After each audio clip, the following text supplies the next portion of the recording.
Officials are accusing Moscow of attacking a psychiatric hospital in the eastern part of the country. They say no one was hurt. This morning, though, the World Health Organization said it had confirmed 29 attacks on medical facilities and workers since the war began. Russian shelling is also hitting residential areas in several communities. Strikes have already destroyed much of the city of Kyiv, and Ukrainian forces are working to prevent similar devastation across the country. And according to these satellite images, a military convoy located northwest of Kyiv seems to be changing its position. The vehicles could be preparing to move on the capital. Charlie D'Agata reports. Ukrainian authorities have announced that they will once again attempt to evacuate civilians from the hardest hit areas, or at least try to get some humanitarian aid out to them. That now includes suburbs around the capital itself. On the outskirts of the capital, residents run for their lives. It's about all they have left now. Hunkering down, hiding out, and hoping the worst won't happen is no longer an option. When all the windows are blown out, when there's no other choice but to grab the baby and a single bag and brave sniper fire and explosions to get away. The snipers have taken over my house, says Valentina, a school teacher. They're shooting in the direction of my son's house, my only son. Not everyone gets away. Terrifying scenes unfolding in the neighborhoods of Irpin and Bucha, just a few miles from the capital. New satellite images of that huge convoy north of the city suggest it might finally be on the move, with troops repositioning in preparation for a possible assault or siege of the capital. That's what's happening in Kharkiv, Ukraine's second largest city. But Russia has paid a heavy price, with the bodies of Russian soldiers littering the ground. After 2 weeks of ferocious battle, the Russian military has been unable to take control. Ukrainian soldiers and civilians may be no match for Russian artillery and aerial bombardment. But once it comes to the ground assault, Ukrainian troops have two advantages. They're fighting on their own turf, and they're determined to defend every inch of it. They're fighting like soldiers of 1941. Yeah, they have a lot of people, a lot of tanks, a lot of their vehicles and techniques, but we fight in our land and we protect our families, so it doesn't matter how they fight. We fight like lions and they won't win. With multiple cities now under siege, the top priority is to again attempt the evacuation of Mariupol, where hundreds of thousands remain trapped in catastrophic conditions, with no food, water, or electricity in brutal sub-freezing temperatures. Russia has called a meeting at the UN to discuss American military biological activities in Ukraine. The White House immediately dismissed the claim as a false flag. In an overnight address, President Volodymyr Zelensky said the allegation that Ukraine is developing chemical weapons may just indicate that Russia is planning to launch its own attack, saying if you want to know Russia's plans, just look at what Russia accuses others of. Anne-Marie and Vlad? Charlie, thank you. So we want to bring in Olena Gnes. She is inside Ukraine. You're in a bomb shelter with your three children, and there is your youngest right there, incredibly cute and adorable. Last time I talked to you, I was so impressed with your ability to sustain a semi-normal life with your children under such extreme circumstances. But when we talked then, the Russian military was further away from the city than it is now.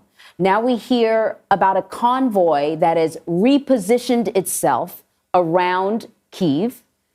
How are you doing with your family now? How are things going? Are you reconsidering your choice to stay in the bomb shelter? I was thinking about it. Why?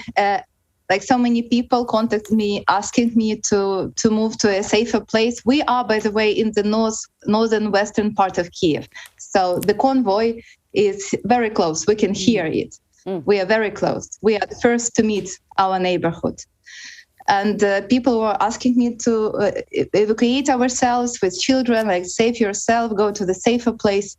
But I'm basically surprised and appalled why people say it to me, because it's not me who need to be evacuated from here. These are Russians who need to go away. It's not me who needs to go somewhere else. I am at home. They are coming to my home. So they have to leave. So it's wrong to evacuate people from here. It's better to protect us in our homes. And I keep asking for the no-fly zone, because this is the best way how you can save lives here. Like, I can see that the West makes a lot of efforts. We receive a lot of humanitarian aid, a lot of money, a lot of weapons, and it's a lot. But, it's a lot for you guys not to feel guilty. But it's not enough to protect Ukraine. Mm-hmm. It's an important point there, Olena. I'm curious. Earlier this week, we had a psychiatrist on CBS Mornings to talk about how parents in this country should be talking to their children about what they are seeing in the news, what they're seeing in newspapers. But for those of you that are living through it, that are dealing with death and destruction all around you every day since this Russian invasion began, what are you telling your children? How are other parents talking to their children about just something as simple as what happens tomorrow? Well, some parents, they ran away somewhere to Europe or to the west of Ukraine. But many parents with children like me, we stay where we are, we stay at home, and we decided to face what's coming. And for us, what's happening, it's not a bad movie that you can turn off. It's happening to us. It wasn't our choice to face it. It just came, and we have just to take the challenge. So I'm telling the truth to my children. And they know what's happening. I don't want them to be blind and to not to understand what's happening. I want them to realize. I want them to survive. I don't want them to be victims. I want them to be active in this situation, and I want them to be strong. Then when they grow up after this nightmare, for them to remember how important it is, to stay strong and to win. You know what I'm hearing from you when you say after this nightmare is hope, faith, and a belief that this will come to an end and there will be life after this nightmare. What are you hoping for? What will life be after this? I hope that the world will wake up and intervene immediately, impose a no-fly zone, and NATO will stop pretending that it's not about, it's only about Ukraine. It's about all of us. I still hope that the world will be reunited and will stop Putin on the territory of Ukraine before it's too late. Yes, I still hope for this. I still hope. We hope for you as well, Olena. You and your family and all Ukrainians, thank you so much for taking the time under incredibly stressful and difficult circumstances to speak with us and to share your message to our audience. We really appreciate it. We're wishing you the best. Please stay in touch with us. Thank you.